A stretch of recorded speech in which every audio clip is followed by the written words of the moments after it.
সকলকে নমস্কার জানিয়ে আবারও একটা ভিডিও নিয়ে চলে এসেছি। আজকে তোমরা বুঝতেই পারছো কি রেসিপি করব। বাসন্তী পোলাও। তার জন্য আগে চালটা মেপে নিচ্ছি।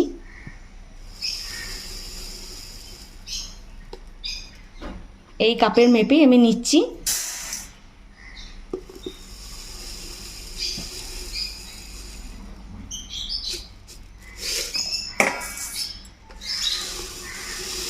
এই কাপের মেপেই আমি 3 কাপের মতো চাল নিয়ে নিচ্ছি।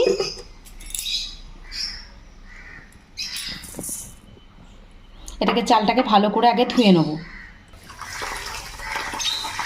চালটাকে আগে ভালো করে ধুয়ে নেব। খুব বেশি রোগড়াবো না, হালকা জাস্ট একটু ধুয়ে নেব।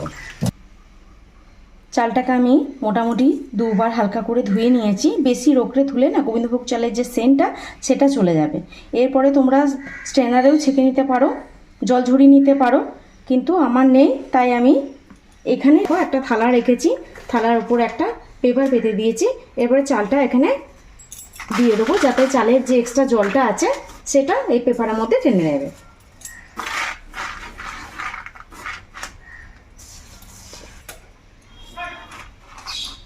চালটাকে এরকম পেপারের মধ্যে ছড়িয়ে দেবো, যাতে এক্সট্রা জলটা একটু টেনে নেয়।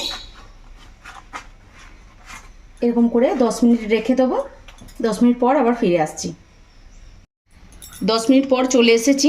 দেখো চালটা কেমন ঝরঝরে হয়ে গেছে। এবারে এটা ম্যারিনেট করে নেব।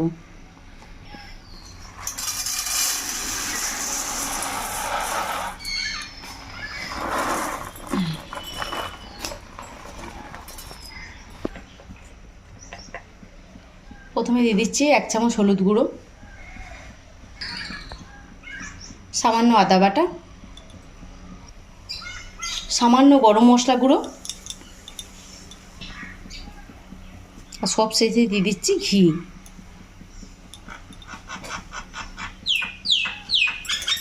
এবারে ভালো করে এটা মাখিয়ে নেব। ভালো করে আমার মেশানো হয়ে গেছে। এরপরে 20-25 মিনিটের মতো এটা ঢাকা দিয়ে রেখে দেবো। 20 মিনিট পর আবার ফিরে আসছি। 20 মিনিট পর আবার চলে এলাম। পোলাওয়ের জন্য আগে জলটা প্রথমে গরম করে নেব। এই কাপ মেপে যেহেতু আমি 3 কাপ চাল নিয়েছিলাম, এই কাপ মেপে এবার 6 কাপ জল আমি গরম করতে দিয়ে দেবো।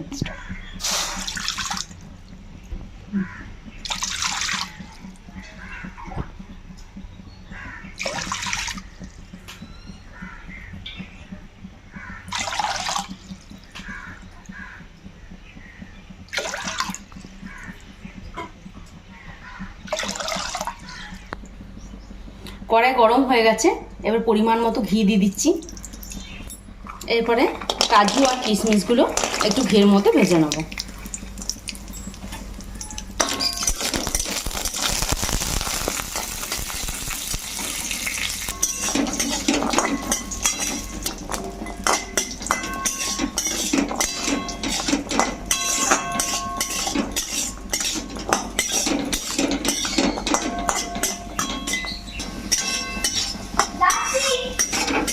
হালকা করে ভাজা হয়ে গেছে। এবার এগুলো তুলে নেব।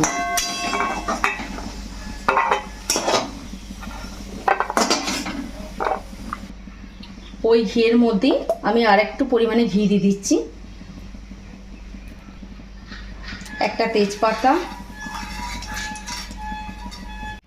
কয়েকটা এলাচ, দারচিনি আর লবঙ্গ দিয়ে দিচ্ছি। এরপরে চালগুলো দিয়ে একটু ভেজে নেব।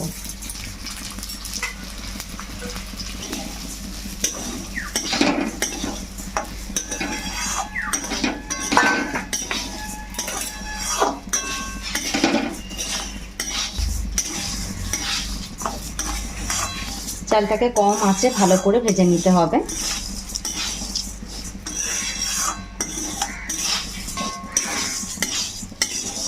ভালো করে আমার চালগুলো ভাজা হয়ে গেছে। এরপরে যে জলটা গরম করতে দিয়েছিলাম সেই জলটা দিয়ে দেবো। 3 কাপ চালে 6 কাপ জল গরম করতে দিয়েছিলাম, সেটা এবার দিয়ে দিচ্ছি।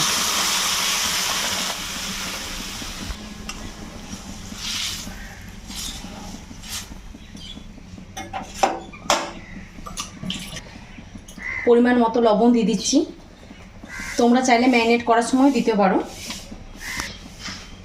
আর চিনি দিয়ে দিচ্ছি, পোলাও যেহেতু একটু মিষ্টি মিষ্টি হয় তাই বেশি পরিমাণে চিনি দেবো।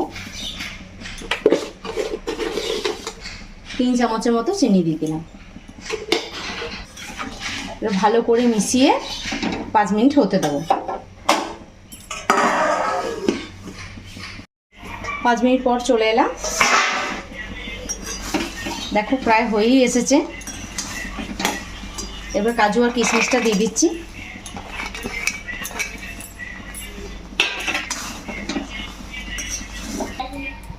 আর কয়েকটা কাঁচা লঙ্কা দিয়ে দিচ্ছি এর মধ্যে। আরও 2 মিনিট চাপা দিয়ে রেখে দেবো। 2 মিনিট পর আবার ফিরে এলাম, সম্পূর্ণ তৈরি হয়ে গেছে। এটা একটু পরে আর একটু ঝরাঝরা হয়ে যাবে।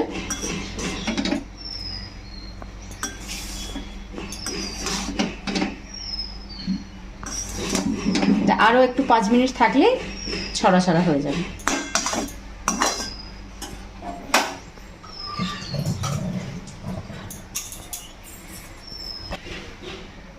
আমি আর একটু ঘি দিয়ে দিলাম ফ্লেভারটা আর একটু ভালো হওয়ার জন্যে, তোমরা চাইলে না দিতেও পারো।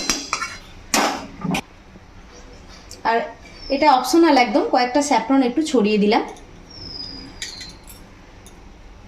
এরপর ঢাকা দিয়ে রেখে দেবো।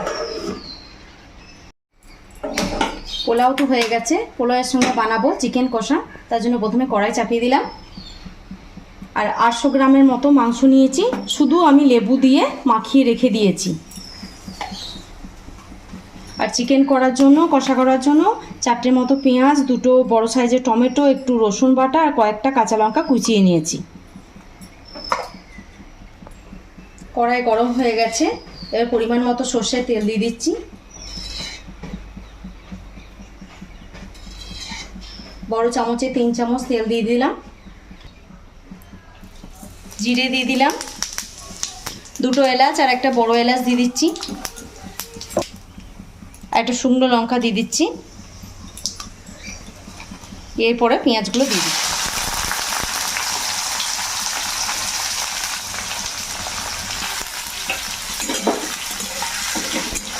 আমি ভালো করে পেঁয়াজটা ভেজে নেব।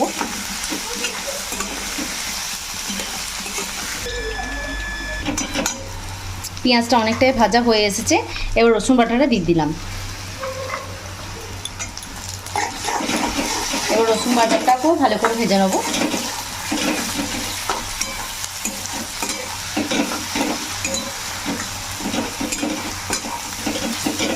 পেঁয়াজ রসুন ভাজা হয়ে গেছে, এবার পরিমাণ মতো আমি আদা বাটা দিয়ে দিচ্ছি।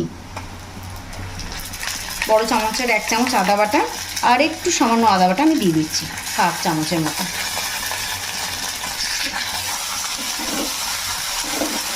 এবার আদা বাটাটাকেও ভালো করে মিশিয়ে নিচ্ছি। এবার বাকি গুঁড়ো মশলাগুলো একে একে দিয়ে দেবো। 1 চামচ জিরে গুঁড়ো, 1 চামচ ধনে গুঁড়ো, 1 চামচ হলুদ গুঁড়ো, 1 চামচ কাশ্মীরি লঙ্কা গুঁড়ো,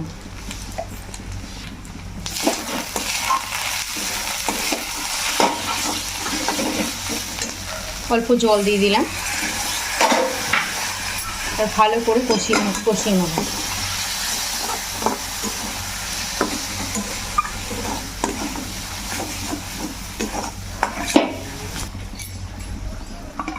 এবারে 2টো টমেটো কুচি করে রেখেছিলাম, তার মধ্যে 1টার মতো দিয়ে দেবো আর 1টা পরে দেবো।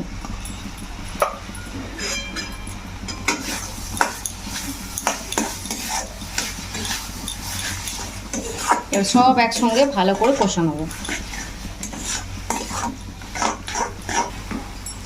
অনেকটা কষানো হয়ে গেছে, এবারে চিকেনগুলো দিয়ে দেবো।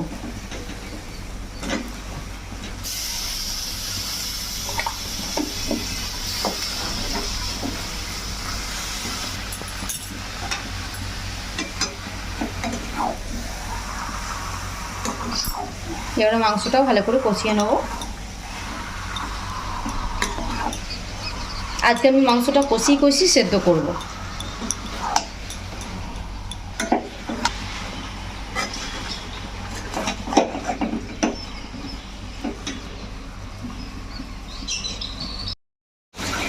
পরিমাণ মতো লবণ দিয়ে দিচ্ছি,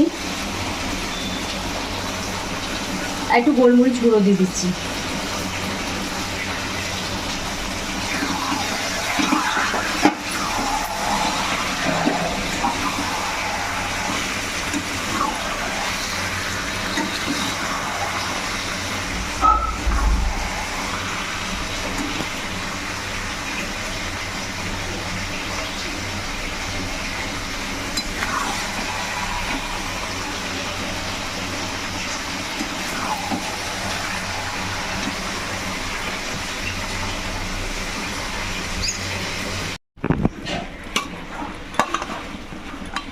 এবারে কুচনো কিছু কাঁচা লঙ্কা দিয়ে দেবো,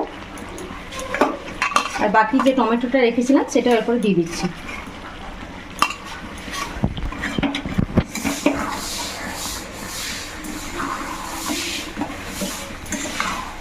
কুচি করে লঙ্কা দিলে না প্রত্যেকটা বাইতে একটু করে পড়বে, সেটা ভালো লাগবে আর ঝাল ঝালও হবে।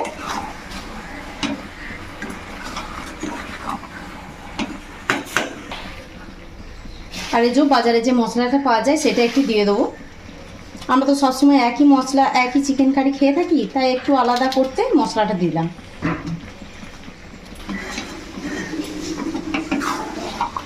আর একটু কষে নেবো, এবার চাপা দিয়ে দিয়ে কষবো, তাতে মাংসটা সেদ্ধও হয়ে যাবে।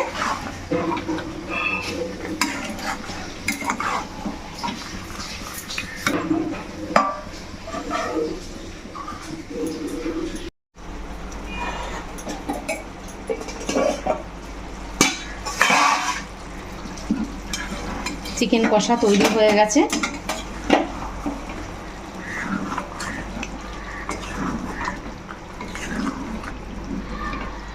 এখন বেশি জল দিইনি, শুধু কষতে যতটুকু জল লেগেছে।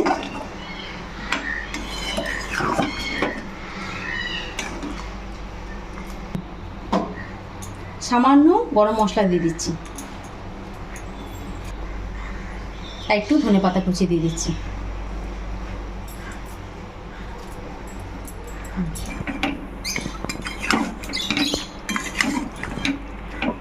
তৈরি হয়ে গেছে, এবার তোমাদের পরিবেশন করে দেখাচ্ছি। আমার ভিডিওটা যদি তোমাদের ভালো লাগে অবশ্যই একটা লাইক করে দিও।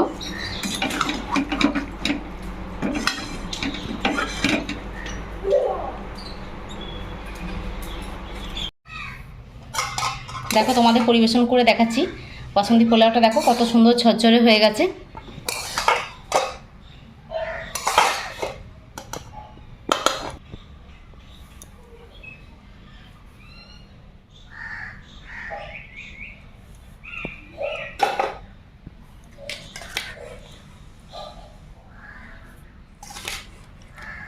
ঝাল ঝাল করে চিকেন কষা আর বাসন্তী পোলাও। আমার রেসিপিটা যদি তোমাদের ভালো লাগে অবশ্যই কমেন্ট করো, সাবস্ক্রাইব করে দিও।